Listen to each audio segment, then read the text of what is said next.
and good afternoon. Welcome to Tree Impressions, the podcast about trees and their impressions on us and our impressions on them. Today's podcast is going to be about tree hazard evaluations, why they're needed, when they're needed, at different aspects of them, what's entailed on them, how to contact somebody to get one. A lot to talk about in that arena there. With me, as always, is my co-host, Rustin Marcello, the contractor. Welcome. How's it going? It was a great time to talk about tree risk assessment with the weather that we've been having. I think there's a lot of people that might be a little nervous about the wind and the rain and the snow, and we look like we might be getting a little bit more by the end of the week. Yeah, I think so. For sure. So where do we want to even start? I think we'll start with the question I asked you earlier before this thing started, which is So tree risk assessments. Yes. Why would I need a tree risk assessment? And that is me, homeowner, and there's a house and a tree. Is it because it's not my tree? Or is it because if it's my tree, the assessment I make, and then I call somebody up and go, hey, I'm worried about this branch that's overhanging my house. Right. And you don't have to really fill out a report for that kind of visit. Right. So in what visit would you need to suggest that somebody needs? Well, let me stop you for just 1 second, and I think what may be better to help with this discussion is let's define risk. Let's define possibly hazard, I would say. Mm-hmm. So risk and hazard really are hand in hand. So in order to have a hazard, mm-hmm. you have to have a defect and a target. So the defect could be, let's say, a cavity in the tree, and the location of a shed or a house is, within striking distance. That's a possible target. Yeah, right. If this tree failed, the hazard. Yes, and so, well, like you just said, what's the likelihood, mm-hmm. right? So then you find an expert. Okay, so now we've determined, so then what's the actual risk? Okay, so what size is the defect, right? Are we talking about a 2-inch diameter branch? Mm-hmm. Or are we talking about the limb that we had done that big walnut tree? We were working in the oak today. Mm-hmm. Well, we got that job because we were doing that walnut next door mm-hmm. and removing that huge limb. So we did a hazard prune.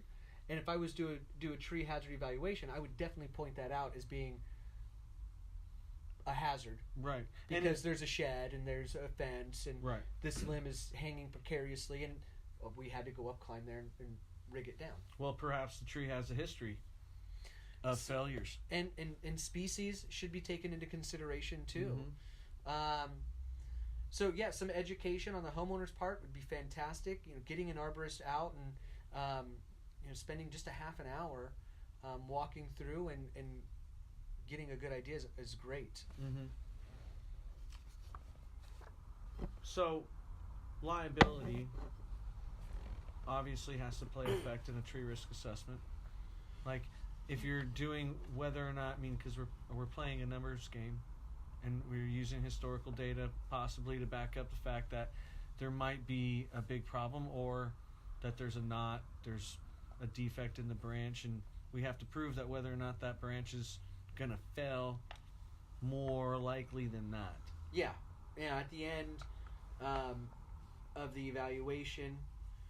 How many assessments do you think you've done in which you've proven that they're well, I guess that would be a tough one to say. If someone has done a risk assessment and said, no, the tree's good, and then it fails. Yeah, well, there's a liability for the arborist on that end. But again, we're dealing with a living organism. Right. So what are you really looking for? I'm really looking for failure. What does that look like? Mushrooms growing on it, or? It can look like a lot of things. Right. Yeah, that's an outward sign of an issue. Mm-hmm. No root collar visible. Okay. We could definitely go through the list easily enough. Mm-hmm. So at the beginning of any tree risk assessment, a lot of data is taken in: the size of the diameter, the height, Mm-hmm. the crown spread, adjacent targets, definitely the species, identifying the species correctly. Yeah. Right. And then we have a situation here where we call occupancy rate. Mm-hmm. Okay, or can the target be moved? Is this a shed that might be able to get lifted and maybe moved to another part of the yard, or and that might not be practical. What's the occupancy rate? Like, how often are you in the space? Right. What's the it's a street tree? Okay, so from there Wind. we come up with at the very end we come up with this likelihood. Okay, Mm-hmm. and it's a matrix, right? Uh-huh. So at the end, we check off these boxes: occupancy rate, occasional, frequent, or consistent. Could the place be, and now this might be more for a park or a park situation. Uh-huh. So this might be a park situation where maybe we can divert a path. Just that easy, because we're dealing with dozens of Douglas firs and tons Mm-hmm. of. It's like, well, let's just divert the path. We'll go this way. Mm-hmm. So cool. Now there's no more hazard Right. because the target's been moved. Right. We also take a look at the topography. Has any of it been changed? Recent road work, Mm-hmm. recent landscapes.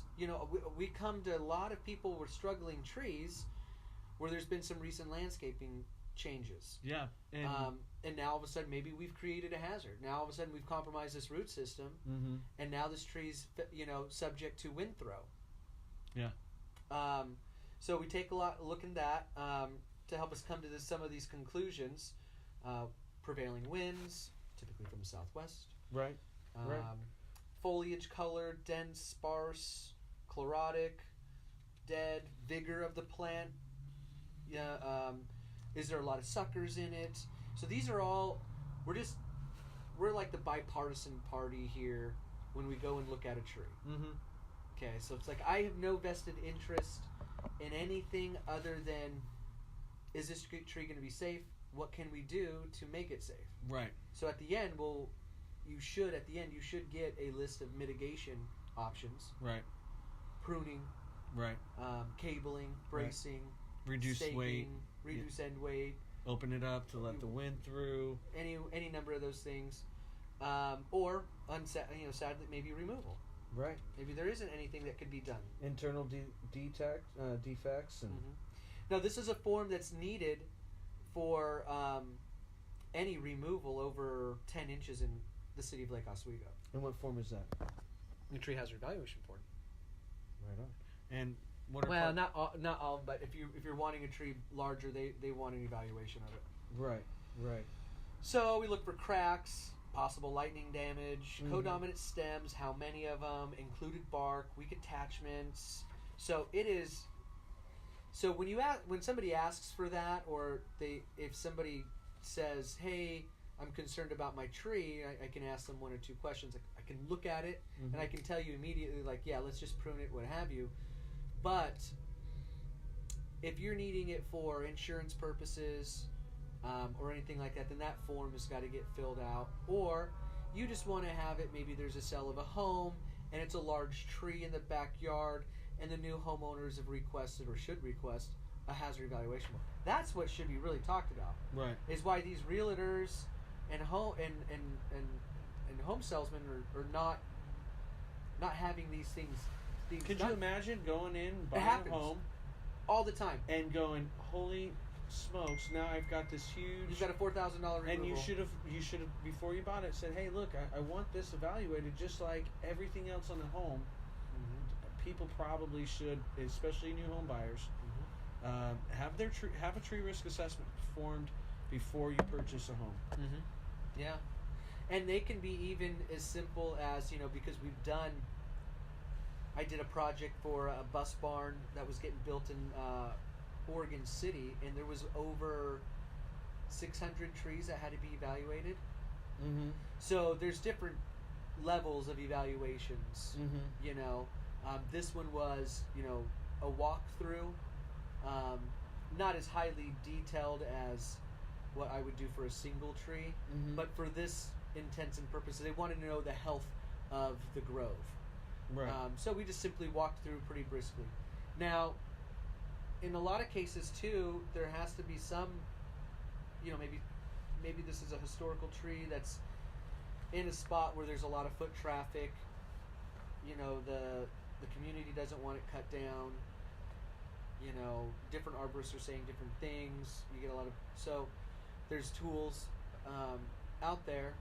Resistograft is one, where it's a small little drill that's attached to this.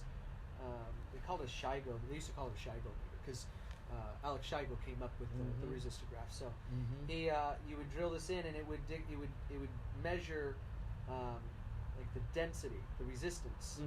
So if it was punky, then the drill would go through pretty quickly. But if it was solid wood, then it would measure that, and you could get an idea. The problem with that, though, is you're just measuring one spot.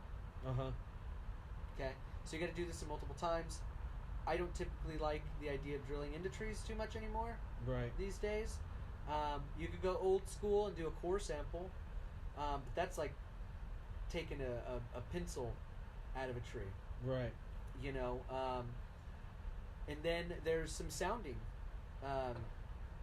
That is becoming a lot more popular. It's quite the setup, and I think that technology is going to get a lot better, where we're going to get tools. Where we're going to get tools that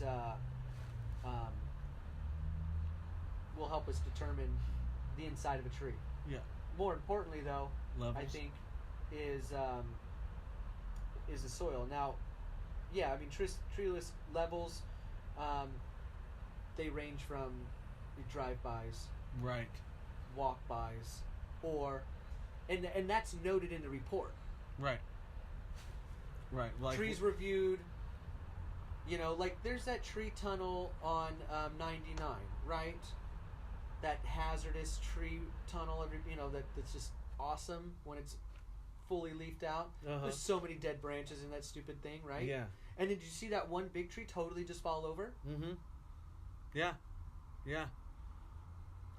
So that should be scary too, because out of that grove, that one tree in the middle there falls over. Well, why weren't those other trees helping that tree stand up? Like that tree totally there's an issue there, and that's going to compromise those two trees on the outside too. Right. And if there's something like armillaria root rot running through there, man, it'll be a domino effect. Yeah, entirely. So another reason to do a tree risk assessment: pathogens. Right. Hey, I think my tree has borers. Right. Newly planted properties, trees aren't doing so well. I've gone on to so many properties, burlap sacks still tied around trees. That's what they use that nylon a guest rope that had called up, or not called up, but I had was talking to and said, all these trees, we come to find out, like they were planted, half of them were still in their burlap sacks, and those roots couldn't expand. Oftentimes, a burlap sack, I will say, does decompose, but you have to know that those burlap sacks are treated, and yeah, they are organic, but usually they don't use twine; they'll use like a nylon rope, and then that's what girdles the trunk of the tree. Oh, okay. And I see that a lot, and I'll see a piece. I'll just do a little digging around the collar of a tree when I don't see the collar. What are some things people should look for? That you got to be vigilant. I'm sure if you're living anywhere about your environment and stuff, but changes in the environment, should you be more concerned during certain seasons? Yeah, when it's really, really, really, really rainy, that's usually when we see tree failure, primarily in residential settings. Not the snow. Not the wind? No, not so much. It's usually after a big rain, then we'll get a little bit of wind and trees go over left and right. Is it because of the runoff? No. It's just the soil's just so saturated out here. And it just creates just a loose environment for the wind to push something over. Yeah, the lubrication of the water. Right. You know, sometimes they just go right on over. Or pull a root out far enough for it to. And every time I've seen one go over, suspect root system, root rot going on. Yeah. You know, somebody put a pathway in front of it. You living on a hill. 15 years ago. And up there, somebody starts dumping things out there. Yeah. 15 years ago, they put in this patio, and now all of a sudden this. I saw one of the most beautiful Pacific dogwoods die. They had built a deck around it. Two years ago, they built this deck around it, and then just died. I was like, well, really changed this tree's environment. Got sad. Got real sad real quick because it wasn't getting water the way it used to. You guys didn't address the irrigation. Yeah. Boom. Just because it's in the ground does not mean it's going to live. Right. For some reason, people are like, oh, it's found some sort of water table or something. They're like, oh, there's a river. There's an aquifer. There's an aquifer or something underneath my house. I was bought into that nonsense all day. Okay, yeah, sure, whatever. I was talking to somebody who was like, are there trees? Dusty, tell me this. Are there trees? Excuse me, folks. Yes. In which you can take a stem and put it in the ground, and it will grow into a tree. Yeah. Yeah, you could do that with a willow. Okay. No, that's what I thought, because where I lived in Indian Springs, I thought people were crazy. I'm walking around going, is this a shrine? Yeah. No, there's a lot of stuff that you can do to get, taking cuttings and getting to the root. That's a thing. That's a thing. Yeah, but that's not. We're talking about. What were we talking about? Tree risk assessment. Tree risk assessment. Somebody plants a tree, and like the lady that we saw today, she goes, that thing was stood 8 foot tall, not too long ago. Like it was, and you're climbing this thing. It's huge. Tree risks. I'm sure. Like you think about it, 3-4 years, all of a sudden you have a tree that can be potentially pretty dangerous. Yeah. Maybe no, because she's talking about this tree being small. And you talk about like a volunteer or cottonwood. What types of trees are maybe more prone for failure? If you're doing old. I wouldn't say species. No species, just. No. Obviously, the older the tree. Yep, the more susceptible they are to lots of stuff. How do you determine how old a tree, kind of is? You have to ask somebody like. Yeah. Really, yeah. They were here when it was this high, and at that time. How old's the house? How old's the house? Yeah.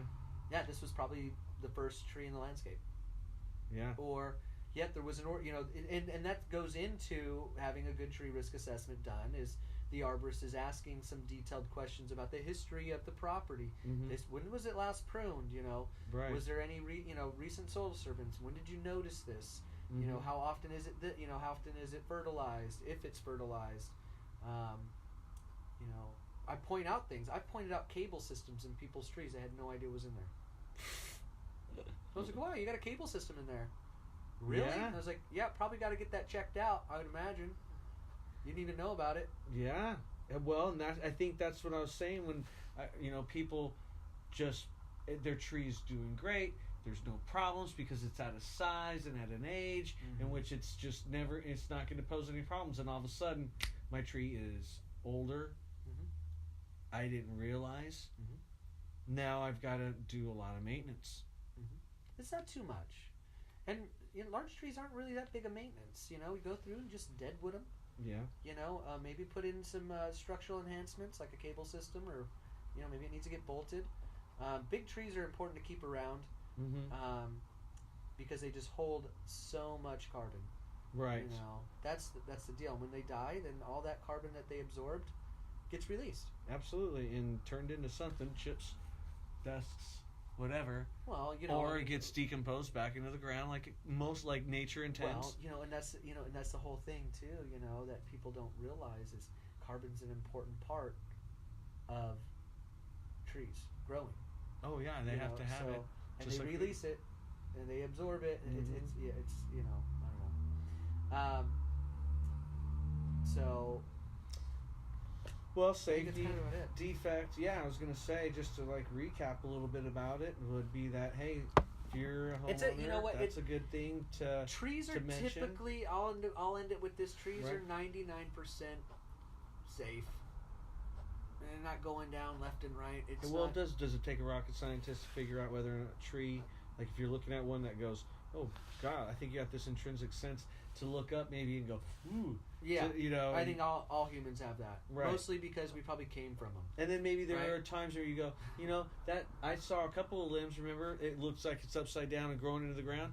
Hey, some tree limbs grow really ugly, but that doesn't mean they're not healthy. Right. That too. Yeah, that too. Well, yeah. good. No, That's why you got to have an expert to come out and take a look. And you go, need to have someone's experience. Yeah. Absolutely. Why would you not? I would say that one of the bigger tips A lot of would people be, think it's really expensive. it's not. No, I don't think so. It's worth the.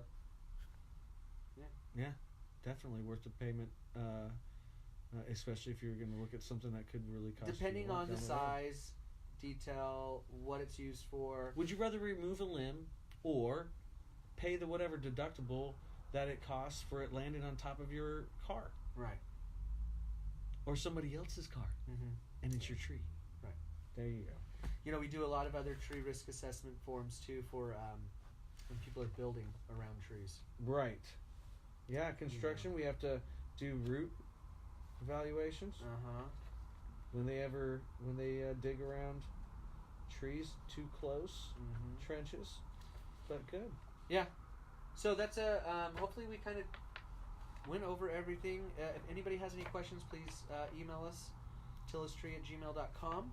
Yep. You can get a hold of us Through the website? Through our website, tillistree.com. Join us for forest bathing this Saturday. Check us out on meetup.com.